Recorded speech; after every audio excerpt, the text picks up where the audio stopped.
My own son smiled at the curbside drop-off, and left me inside the airport with no way home.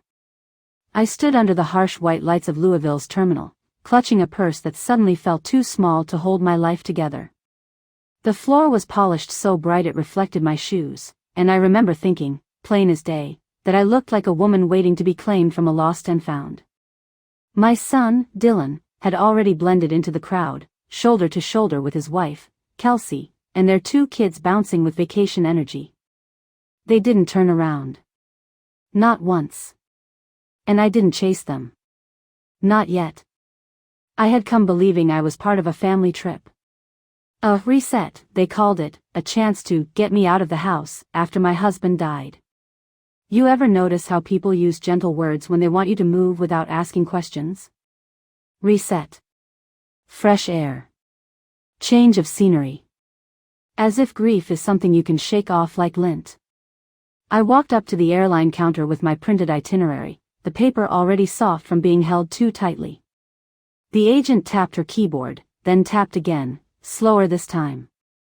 Her face changed in a way I've learned to fear, polite concern built over discomfort. "Ma'am," she said quietly, "I'm not seeing a return flight in your name." I laughed, because shock makes you do strange things. "Of course there's a return," I told her. "I'm traveling with my son. It should all be together." She searched again, then angled the screen away like it was something private and embarrassing. "Your group has returned seats," she said, "but not for you." For a moment, the sounds around me got louder, like the whole terminal leaned in to listen. Wheels rattled over tile. A baby cried. Someone behind me sighed as if my heartbreak was slowing their day. I turned and found Dylan near a coffee kiosk. Kelsey was checking her phone with that satisfied little smirk she wore when she thought she'd arranged the world correctly. My son held 2 drinks and didn't look burdened at all. Not by luggage. Not by guilt. I walked over, careful and steady, like I was carrying a bowl of hot soup. "Dylan," I said, soft enough not to cause a scene. "They're telling me I don't have a flight back." His eyes flicked to Kelsey, then away from me. "Oh, yeah," he muttered. "About that." Kelsey didn't even pretend to be surprised. She sipped her drink, slow as a sundae, then said, "We didn't buy you a return ticket, Marlene." I blinked. "You didn't, what do you mean?" She shrugged like I'd asked about parking validation. "You're retired. You have time. We figured you could stay a while, visit someone, or just figure it out." I looked at Dylan. My boy.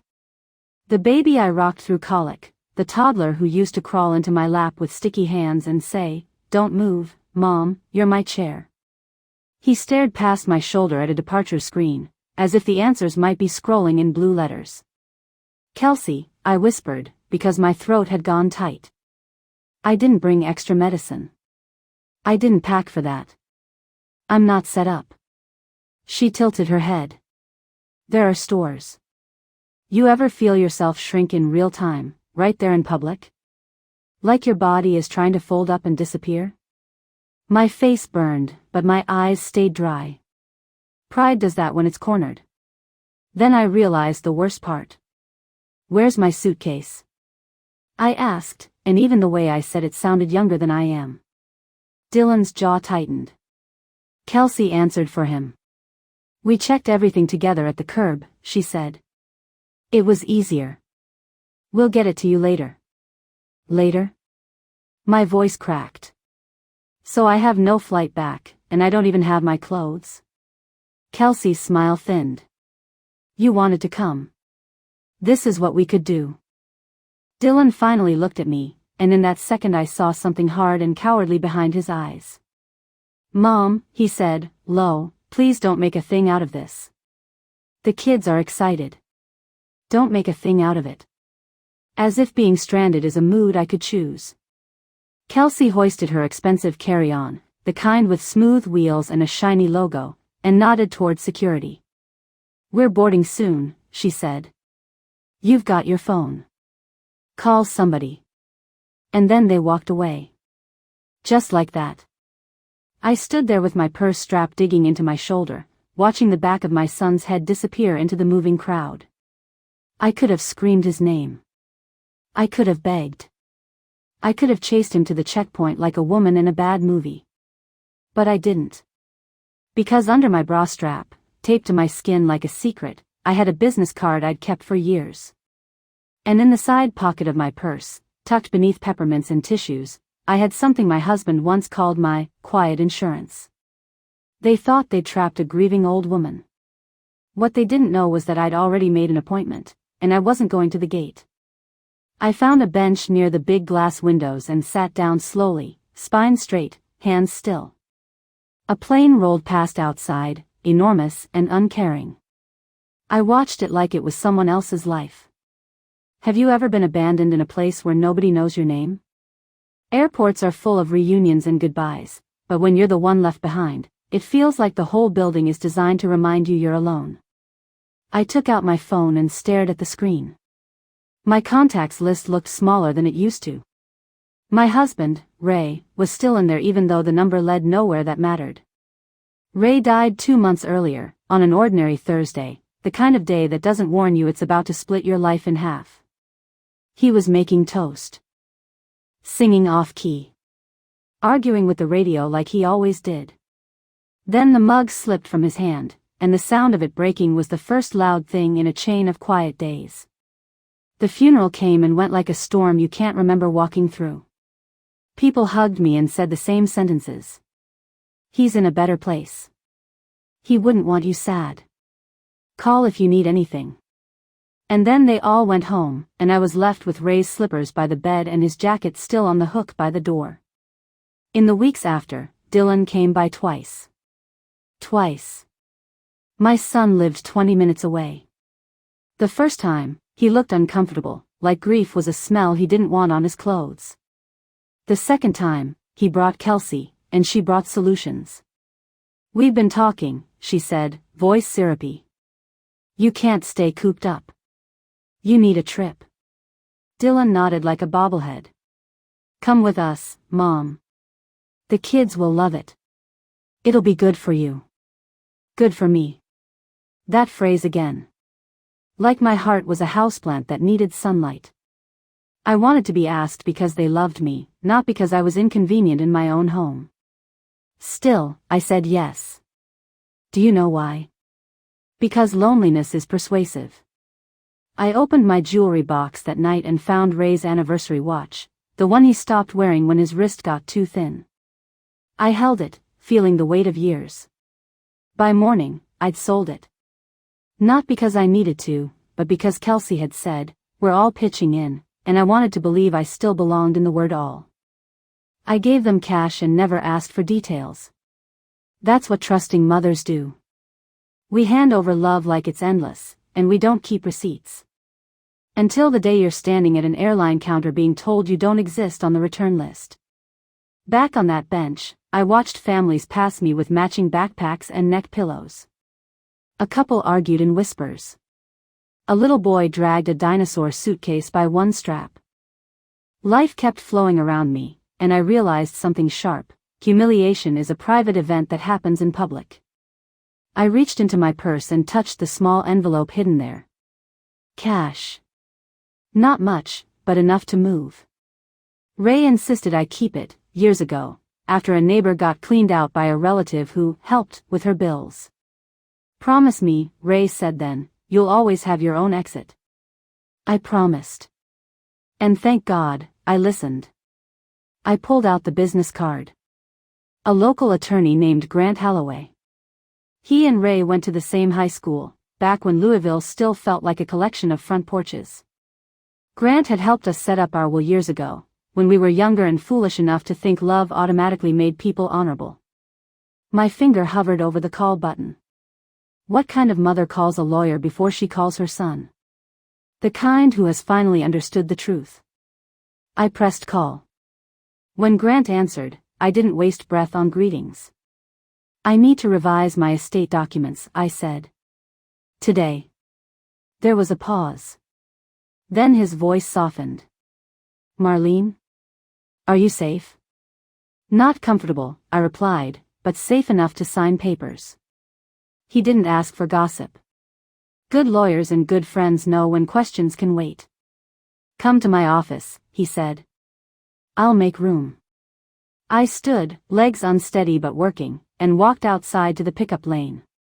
The air smelled like exhaust and rain that hadn't fallen yet. I flagged a cab with a hand that didn't shake as much as it should have. In the back seat, I stared out the window as Louisville slid by. Strip malls, old brick churches, neighborhoods where kids used to ride bikes until dark. My phone buzzed once. A text from Dylan. Where are you? No apology. No explanation. Just a question, like I was a missing object. I didn't answer. Not yet. I wanted to see who he was when he didn't have my attention feeding his conscience. Grant's office was in a modest building with a brass directory sign and carpet that had seen better decades. Inside, the lobby smelled faintly like paper and coffee. The receptionist looked at me with kind eyes, not curious ones, and handed me a cup of water without making me ask. Grant came out himself. Gray at his temples now, but the same steady gaze. He offered his hand, then thought better and opened his arms. I stepped into the hug and felt my throat burn. I'm sorry about Ray, he said. I'm sorry too, I whispered.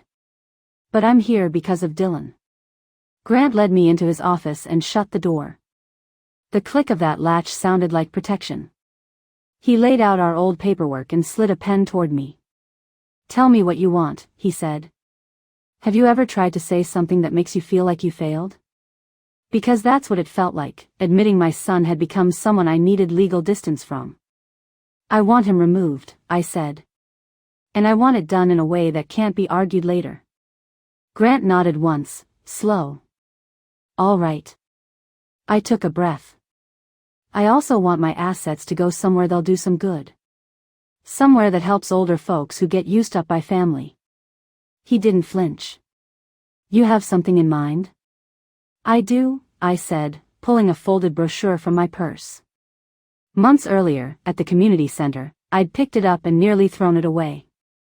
A nonprofit called Harbor Hearth, a local group that helped seniors facing neglect, financial manipulation, and housing trouble. At the time, I thought, how awful. I didn't think, how possible. Grant read the brochure, then looked up. You're certain? He asked. I surprised myself with how steady I sounded. I'm not doing this to punish him, I said. I'm doing it to protect what Ray and I built. Love without respect is just a leash. Grant's expression tightened at that. Did they take money? He asked gently. I handed over money, I answered. Because I was misled. He nodded, the way people do when they've seen this story before and hate that they have. We can document everything, he said. And we can lock down your accounts and contacts. For the next hour, we worked through details that felt both cold and strangely calming. Bank accounts. Beneficiaries. The house deed. The small piece of land Ray inherited from his father. Passwords. Medical proxies. It was like sweeping broken glass, careful, slow, necessary. At one point, Grant asked, who do you trust to act on your behalf if you're hospitalized? The old answer would have been Dylan. I stared at the wall behind Grant's desk where a framed photo showed his kids at graduation, smiling wide. I realized trust isn't proven by blood. It's proven by behavior. My neighbor, Joanne, I said finally. And my friend from church, Linda. Grant wrote their names without comment. When the papers were ready, he brought in a notary. My hand trembled as I signed, not because I didn't mean it, but because endings always look like grief, even when they're right. When it was done, Grant placed the folder in front of me. Effective immediately, he said. No one touches this unless you authorize it. I exhaled, long and slow. For the first time since Ray died, I felt something besides loss. I felt direction. I didn't go home that night. I went to a modest motel near the edge of town, the kind with thin curtains and clean sheets and no history in the corners. I needed one quiet night where nobody could knock on my door and pretend they were checking on me. I sat on the bed with the folder open, reading the final pages like they were a map out of a burning building. Outside, headlights slid across the ceiling. Somewhere a dog barked once, then stopped. My phone buzzed again. Dylan. This time he left a voicemail. I didn't play it. Not because I was cruel, but because I was done letting panic drive the conversation. Do you know what it's like to realize your child thought you'd never stand up? That they counted on your softness like it was a weakness they could spend? The next morning, I went to the bank and changed everything. New passwords. New beneficiaries. New emergency contacts. The teller asked, "Would you like to add family access?" I smiled, small and sharp. "No," I said. "Just my name." I drove home afterward, but not to settle back in. I went to collect what was true. Ray's chair by the window, worn smooth at the arms. Photo albums. My mother's quilt. The handwritten letters Ray used to leave in the kitchen when he woke up before me. I didn't take everything. I took the parts that still felt like me. I left Dylan a note on the counter. Not a speech. Not a fight. Just one sentence: "I'm safe, and I'm finished being managed." Then I walked out and locked the door behind me. The click sounded different than it used to. It sounded like a boundary. 2 hours later, I arrived at Maple Hollow, an independent senior community I'd toured once with Ray. He joked about it back then, said if they served decent pie he could be convinced.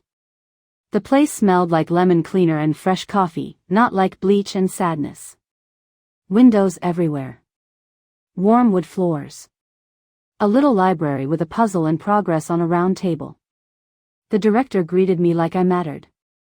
"Mrs. Carter," she said, and hearing my name spoken with respect nearly buckled my knees. My unit was small, but the sunlight was generous. They placed Ray's chair by the window before I even asked. On the table sat a welcome basket with crackers, jam, and a handwritten card. I sat down in that chair and watched birds hop along the courtyard path. I didn't feel dumped. I felt delivered. Over the next weeks, I learned names. Helen, who laughed like a firecracker. Thomas, who carried crossword puzzles in his shirt pocket. Ruth, who taught watercolor and said mistakes were just new directions. At dinner, there was a seat with my name on it. Nobody sighed when I joined. Nobody checked their phone while I talked. One afternoon, Helen leaned in and asked, "So what finally pushed you over the edge?" I could have told her the airport. I could have told her the missing suitcase, the one-way plan, Kelsey's cold little shrug. Instead I said the real truth. It wasn't one moment, I told her. It was the pattern. Because abandonment rarely starts as a dramatic exit. It starts as delayed callbacks. Holiday visits that get shorter. Help that comes with strings. Respect that dries up when you stop being useful. Months passed. Quiet, steady months. I joined the book circle. I started painting again, my hands clumsy at first, then braver. I walked the courtyard in the evenings, letting the air cool my skin, letting my mind unclench. Then one morning, Grant emailed me, "Notifications have been sent." My stomach dropped anyway. Courage doesn't stop your body from reacting. It just keeps you from obeying the fear. By noon, Dylan called. Then again. Then again. The screen lit up with his name until it felt like a small haunting. He didn't leave messages at first. Just ringing. Like he believed enough noise would reopen a door he'd slammed. The next day, an email arrived.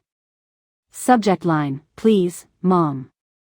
I opened it, not because I owed him, but because I wanted to see how he framed it. He wrote that they were shocked. That they didn't mean it like that. That Kelsey thought I'd want more time. And then, like a punchline that wasn't funny, he asked if they could at least keep the back acreage because the kids loved the garden. The garden. The one Kelsey posted online every spring with captions about our little paradise, while I sat alone in my kitchen eating soup from a mug because dinner for one felt pointless. I set the phone down and stared at Ray's photo on my dresser. His eyes crinkled at the corners in that picture, like he was mid-laugh. "What would you tell me?" I whispered. I already knew. Ray would say, "Baby, don't reward disrespect." So I didn't reply. Ruth found me later in the art room, staring at a blank page. "Bad news?" she asked. "Old news," I said, and surprised myself by smiling. She nodded as if she understood completely. In places like Maple Hollow, a lot of women carry stories they didn't deserve. That night, I wrote in my journal, a line I wish I'd learned sooner: being needed is not the same as being loved. A week later, I heard from Joanne, my neighbor. Dylan had shown up at my old house, angry, talking fast, acting like I'd stolen something from him. Joanne told him, calmly, that I didn't live there anymore and he should leave before she called for help. He left. But not before he said, "She's being dramatic." Dramatic. That word people use when they don't want to say accountable. Do you know what my drama looked like? It looked like protecting myself. It looked like choosing a safe place to sleep. It looked like putting my name back at the center of my life. Winter came. Maple Hollow hung simple wreaths on doors. Someone played piano in the common room. I sent a donation to Harbor Hearth and asked them to use it for emergency housing. Not because I wanted to make a point, but because I wanted my pain to become a shelter for someone else. In the spring, Harbor Hearth invited me to speak to a small group, just a few staff and volunteers, about what it feels like to be financially pressured by family. I told them the truth without dressing it up. I told them how easy it is to hand over money when you're starving for connection. Afterward, a young woman approached me with tears in her eyes and said, "My grandmother is going through this. Thank you for saying it out loud." I drove back to Maple Hollow with the windows cracked, feeling the air move through the car like a clean breath. Dylan called again that night. I let it ring until it stopped. My hands didn't shake this time. People think forgiveness is a phone call. Sometimes forgiveness is simply refusing to re-enter the same trap. I still love my son in the way a mother always loves, like muscle memory. But love doesn't mean access. Love doesn't mean I hand him the keys to my peace. And if you're listening to me right now, let me ask you something. How many times have you been told to keep the peace, when what they meant was accept the harm? Because peace that costs your dignity is not peace. It's surrender. One evening, Helen and I sat by the courtyard windows watching the sky turn pink at the edges. She said, "Do you miss them?" I thought carefully. I miss who I believed they were, I admitted. I don't miss who they proved themselves to be. Helen reached over and squeezed my hand once, a small gesture that felt like family should feel. At dinner, my name card waited at my usual spot. Someone saved me a roll because they remembered I like mine warm. The conversation was ordinary and kind. And that's when I understood the real revenge wasn't paperwork. It wasn't silence. It was rebuilding a life where I wasn't treated like an inconvenience. Later, alone in my room, I looked at Ray's photo again.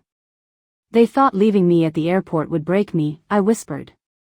But it pushed me into the life I should have chosen sooner. I don't know what Dylan tells the kids about me. Maybe he says I'm stubborn. Maybe Kelsey says I'm selfish. That's their story to twist. I can't control what they claim. I can only control what I allow. And I allow respect. I allow safety. I allow truth. If my story stirred something in you, anger, sadness, recognition, hold on to that feeling. It's not weakness. It's your inner alarm system doing its job. And if you believe older women deserve dignity, not disposal, then stay with us here. Like this video, and subscribe to Dust of Old Days. Your support helps these stories reach the people who need them most.